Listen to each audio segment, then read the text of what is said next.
Two men who attacked a former friend in the street with a wrench and a machete with merciless ferocity have been convicted of his murder. Mofizur Rahman, who's 21, and Alimul Islam killed Alimul Zaman in front of a crowd outside a shop on St. Paul's Way in Mile End, East London, on May the 26th, 2019. The attack came shortly after Mr. Zaman was captured on CCTV buying birthday sweets for his young niece on that same afternoon.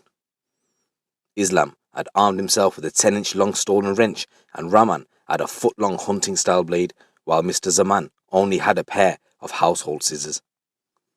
The two defendants began arguing with Mr. Zaman in the street before their dispute turned violent.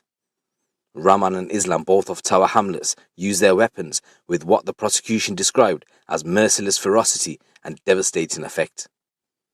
Mr. Zaman's unarmed friend, Mahboubi Rabbani, tried to intervene and suffered a severe arm injury before the defendants fled. Prior to the attack, CCTV captured Islam walking into the newsagents as staff shouted, "Alimul, don't take anything." But Islam grabbed an adjustable wrench and walked back outside. Mr. Zaman was seen on CCTV entering the same shop to pick up a pair of scissors to defend himself before trying to enter the back room to avoid the confrontation. But a crowd of bystanders watched as Mr. Zaman was chased around the street as the pair struck him repeatedly with their weapons before pulling their hoods up and running away. Jurors saw CCTV footage showing Rahman swinging a large knife at Mr. Zaman as he ran down the road before falling onto the pavements in front of a crowd. At one point, Mr. Zaman was heard saying, "Why are you hitting me? Isn't that enough?" Mr. Zaman was able to tell his brother the names of his attackers as he lay fatally injured in the streets. He died in hospital later the same day.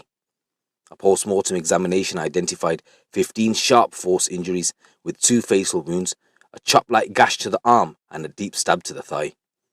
Rahman and Islam claimed they had acted in self-defense. They claimed they had been working for the victim as dealers and had a fallout. Defendants denied, but on Friday a jury at the Old Bailey unanimously found the defendants guilty of murder and wounding with intent. The pair also denied possession of an offensive weapon, but the jury were discharged from finding a verdict in respect of those accounts. Neither of the weapons carried by the defendants was recovered. Islam and Rahman were seen arguing with the victim the night before and exchanges a series of phone calls with him in the weeks leading up to the killing the court heard. The prosecution alleged the violence stemmed from an argument with Mr. Zaman, likely to involve drug dealing. After the jury found the defendants guilty, Judge Anthony Leonard QC said, "I am not going to push on with sentencing this afternoon. As you know, the only sentence I can pass is one of life imprisonment, but I have to consider what is the minimum term." The judge excused the jury